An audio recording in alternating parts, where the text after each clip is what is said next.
नमस्कार, मैं हूं हरीश पाराशर।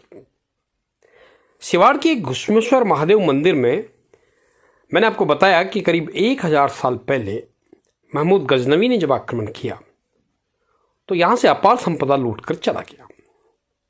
मंदिर जमींदोज हो गया, आबादी उजाड़ हो गई और लोग भयभीत होकर के समीप के तारापुर गांव में जा बसे, जिसको आज टापुर कहते हैं। इसी टापुर गांव से जुड़ी हुई है इस मंदिर के पुनः प्राकट्य की कथा। जी हाँ, कहते हैं कि तारापुर गांव के किस्ना नामक हाथी की एक गाय नियमित रूप से इन घने जंगलों में आती थी और अपना दूध एक शिला पर विसर्जित करके चले जाती थी। किस्ना ने देखा कि गाय बिना दूध दिए हुए वापस आ रही है। एक दिन गाय का पीछा किया, जंगलों की ओर गया। जब उसने देखा कि एक शिला पर अपने आप दूध विसर्जित हो रहा है तो ये जानकर के कि कहीं कोई भूत प्रेत का साया तो नहीं है, किस्ना ने उस शिला पर कुठाराघात कर दिया। लेकिन ये क्या हुआ?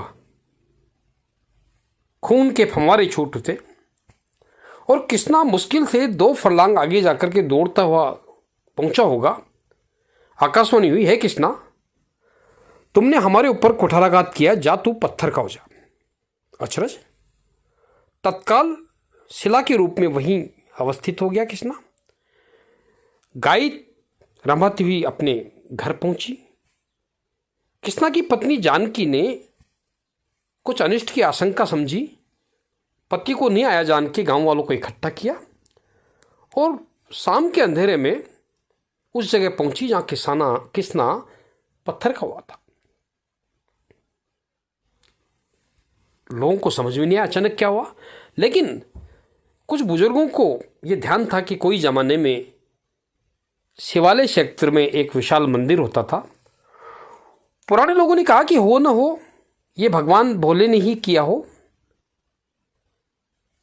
देखिए, घुश्मेश्वर मंदिर का प्राकट्य हुआ घुश्मेश्वर ज्योतिर्लिंग का, वो भी एक नारी की भक्ति से हुआ, घुश्मा नामक ब्राह्मणी की भक्ति से।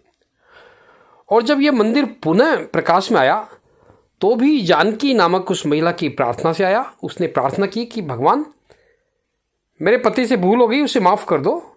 भगवान प्रसन्न हो गए, तत्काल वर दिया कि तुम अपने नाम के 2 प्रस्तर खंड यहाँ गाड़ जाओ और मैं तुम्हें वरदान देता हूँ कि जो भी मेरे दर्शनार्थ आएगा, जब तक तुम्हारी परिक्रमा नहीं करेगा उसकी दर्शन यात्रा विफल मानी जाएगी। आज भी ये 2 प्रस्तर खंड उसी जगह पर मौजूद है जहाँ शिलालेख एक छोटा और एक बड़ा लगा हुआ है। इसको खाती खातिन कहते हैं। और इस घटना के बाद ही मंडावर के तत्कालीन शासक शिवराज सिंह चौहान ने मौजूदा मंदिर का निर्माण किया। कैसे हुआ इस मंदिर का निर्माण और क्या है चमत्कार के किस्से, मैं आगे की कड़ियों में साझा करूंगा। फिलहाल इतना ही, मुझे दीजिए आज्ञा। नमस्कार।